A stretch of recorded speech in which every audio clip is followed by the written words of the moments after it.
Bonjour et bienvenue. Aujourd'hui, nous allons voir le chapitre traitement des factures, donc les différents types de factures que nous avons en comptabilité. Ce module ou ce chapitre, on va parler des factures d'achat, c'est-à-dire les factures droits et les factures avoir.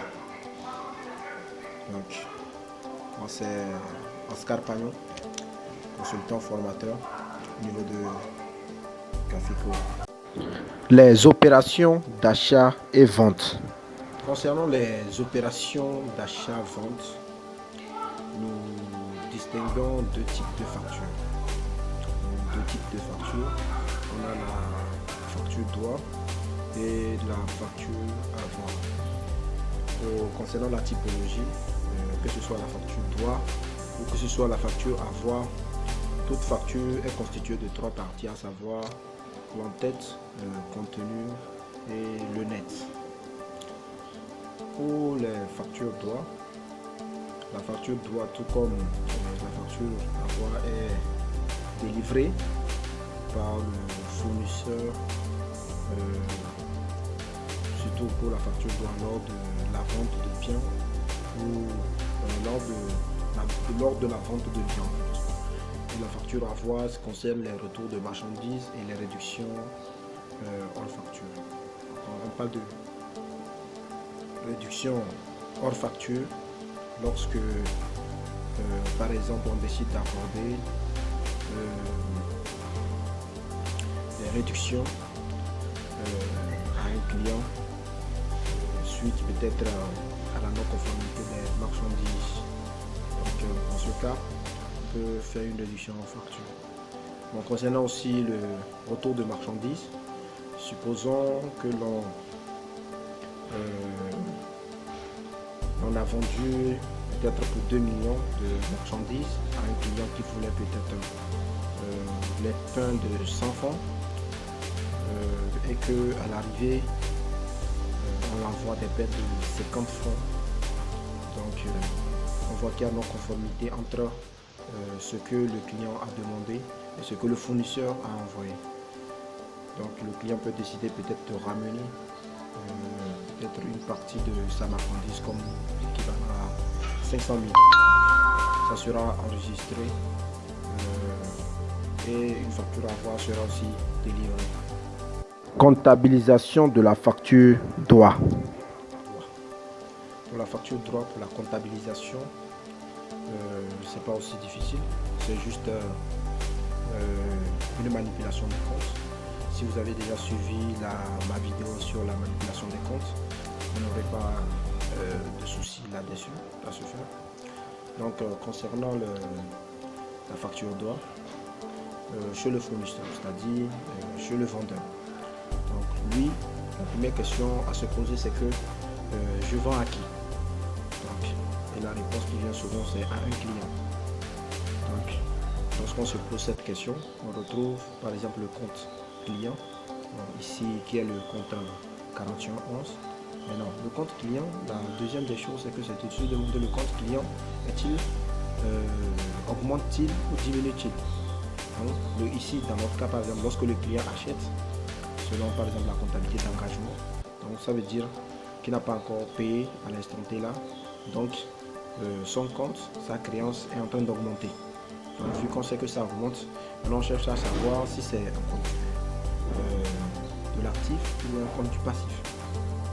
Maintenant, on sait que le compte client c'est un compte de l'actif au niveau de l'actif circulant.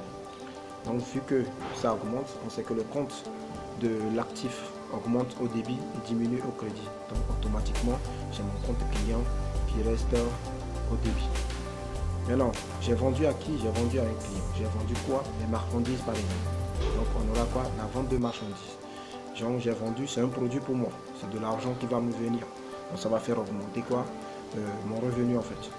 Donc c'est un produit. Et c'est un produit activité ordinaire dans le compte 7. Donc dans notre pour la comptabilisation, c'est le compte 7011. Maintenant la question à se poser, c'est est-ce que ce compte augmente ou diminue? Donc j'augmente mes produits parce que je vends. Donc le compte est en train d'augmenter. Donc de ce fait, je me demande, je sais que c'est un produit, le produit augmente, le crédit est diminué au début.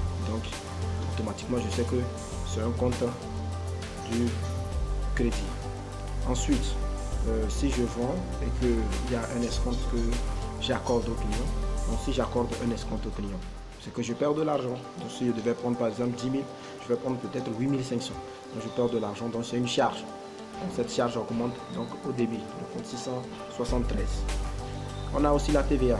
La TVA, lorsque je vends, je dois récolter de la TVA. Et lorsque je récolte de la TVA, il faut que cette TVA, vu que l'entreprise ne la supporte pas, il faut que je puisse la remettre aux services fiscaux, dans notre cas, l'OTR par exemple, à l'État. Donc le fait de pouvoir récupérer par exemple la TVA et qu'on doit reverser ça à l'État, donc à l'OTR, alors qu'on n'a pas encore reversé, donc en quelque sorte nous devons à l'État. Et on sait que le compte de tiers, lorsque l'entreprise doit à quelqu'un, ce compte reste au crédit. Donc le compte 4431 reste au niveau du crédit. Donc en somme, si nous récapitulons, on aura le 41 11 au débit, le 673 qui est l'escompte au débit, le 4431 de la TVA au crédit, le 110 11 qui est l'achat de marchandises au crédit. Maintenant il y a au cas où le client nous faisait une avance, les comptes clients sont des comptes rattachés. Les comptes d'avance sont des comptes qui viennent en diminution des comptes, les principaux comptes. Donc par exemple l'avance, il y a compte versé par un client vient en diminution du compte client, du net à payer du client lorsqu'on va réaliser la facture. Donc on l'aura au débit, mais ce mécanisme aussi on peut le comprendre d'une autre façon. Lorsqu'on nous avance, qu'on nous donne l'avance et qu'on n'a pas encore remis la marchandise, donc en quelque sorte c'est comme si on devait à ce client. Donc vraiment la première écriture c'est que l'argent rentre dans notre banque, la banque augmente, donc on a la banque qui reste au débit et le compte 4191 qui est l'avance du client qui va rester au crédit. Maintenant lorsqu'on va lui fournir la marchandise, c'est qu'on ne lui doit plus, donc il faut annuler ça. Donc ce compte va repasser au débit tout, le 4191 reste au niveau du débit. Maintenant concernant la sortie, lorsqu'on vend, il y a une sortie de marchandises. Donc la sortie de marchandises doit être valorisée par rapport à un taux, donc en faisant le coût d'achat fois le taux de sortie en fait. Donc maintenant on a fait sortir quoi? Des marchandises, donc le compte 31, donc c'est un compte de l'actif, donc ça diminue, donc vu que ça diminue, ça passe au crédit. Maintenant la variation de ce stock, quand on constate cette variation est une charge, donc ça augmente, ça reste au début, on a le compte 61. Client, par exemple, chez le client, ça c'est aussi facile aussi. Le client il va se poser la première question à savoir, j'ai acheté quoi par exemple? J'ai acheté des marchandises, donc j'augmente mes charges, donc le compte 71. Mais j'achète ceux qui suis un fournisseur, donc je dois à un fournisseur. Donc vu que je dois à un fournisseur, lorsque une entreprise doit à quelqu'un, le compte reste au crédit, c'est-à-dire le 41 maintenant va rester au crédit. Maintenant lorsque j'achète, on m'a taxé une TVA, donc cette TVA normalement, ça elle devait, nous l'entreprise on ne doit pas la supporter, donc elle devait revenir, normalement c'est l'OTR, à l'OTR par exemple de la supporter. Donc vu qu'on supporte ça à la place de l'OTR, donc en quelque sorte si on s'arrêtait là, l'OTR nous doit, parce que en faisant la TVA collectée qui est en jetant zéro, voilà, TVA comme déductible sur achat, soit la TVA qu'on nous a facturée sur notre achat, on verra que ça sera une TVA négative, c'est-à-dire un crédit de TVA que normalement l'OTR doit nous rembourser. Donc c'est un compte en quelque sorte l'État nous doit. Donc ça ça va rester au niveau du débit. Ensuite, l'escompte. L'escompte qu'on a eu, on peut dire que on gagne. C'est comme si on devait payer 100 000 et finalement on paie 80 000. Donc on gagne 20 000. Donc c'est un produit financier. Le compte 77 dans le compte 773, ce produit augmente, donc ça reste au crédit. Donc tout comme on avait fait chez le fournisseur pour le compte d'avance, on va constater quoi? On a donné de l'avance au fournisseur. Donc maintenant qu'on a donné de l'avance au fournisseur, de l'argent est sorti de notre compte en fait. Donc comme l'argent est sorti de notre compte et que mais les marchandises ne sont pas encore arrivées, en quelque sorte on peut dire que le fournisseur nous doit actuellement. Donc vu que le fournisseur nous doit actuellement, il reste au débit. Et donc lorsque le fournisseur va nous envoyer les marchandises, on va contrepasser ces écritures pour annuler et dire que oui, que nous avons reçu la marchandise.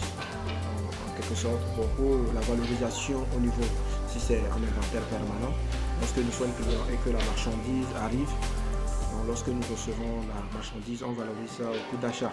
Donc ça rentre au coût d'achat. Donc si on a acheté 8 millions, donc c'est les 8 millions qui rentrent dans le magasin. Donc les marchandises de 8 millions viennent augmenter les marchandises qui étaient là préalablement. Donc si on avait 0, donc maintenant on aura les 8 millions. Donc la marchandise augmente et étant un compte de l'actif, il augmente au débit. Donc la variation de 60-31, maintenant c'est une diminution de charge. Maintenant cette charge va passer au niveau. Pour la facture à voir concernant le retour de marchandises, que ce soit chez le fournisseur ou chez le client, il faudra juste contrepasser l'écriture contraire de l'écriture de vente chez le fournisseur et chez le client de passer l'écriture contraire de l'écriture d'achat chez le client. En plus des comptes du compte de ventilation qui s'y ajoute. On dit les 3 R sont ventilés lorsque ces réductions trouvent leur source sur en fait une facture d'origine. Donc on connaît la source. Donc dans ce cas, on utilise les 3 heures non ventilées. Et lorsqu'elles trouvent une source sur une facture, on les remet, que ce soit dans les comptes d'achat ou de vente de marchandises. Les réductions hors facture. Concernant les factures à voir de réduction hors facture en fait. Là-bas tout comme les factures de retour de marchandises, avoir de retour de marchandises, il faut juste contrepasser l'écriture contraire de l'écriture d'achat si on est dans le cas d'un client et de vente si on est dans le cas d'un fournisseur. Toutefois, il faudrait avoir à l'œil l'escompte parce que si l'escompte aussi a été accordé du côté du fournisseur, si le fournisseur a accordé encore un escompte au client, donc il faudra en tenir compte. Aussi de la ventilation aussi des 3 R. Donc si on a les 3 R qui sont ventilés, c'est-à-dire qu'ils trouvent leur source sur une facture bien donnée. Donc en ce temps on les incorpore si c'est en achat dans le compte général du 71 et si c'est dans les ventes dans le compte général 70 11. Mais lorsqu'elles ne sont pas ventilées, on les retourne dans le compte 79 pour les achats et le compte 70-19 pour les produits. Si concernant les réductions hors facture, il faudra aussi constater au niveau de l'entrée de la sortie des marchandises lorsque c'est en inventaire permanent. Donc peut-être accorder une attention particulière à ce type de sortie ou d'entrée de marchandises. Donc nous sommes presque à la fin. Maintenant je vous laisse 2 applications. Une concernant la facture TOA et l'autre application la facture avoir. Toutefois, si vous aviez des inquiétudes, vous pouvez nous contacter au 93 54 17 110. C'est le numéro WhatsApp aussi.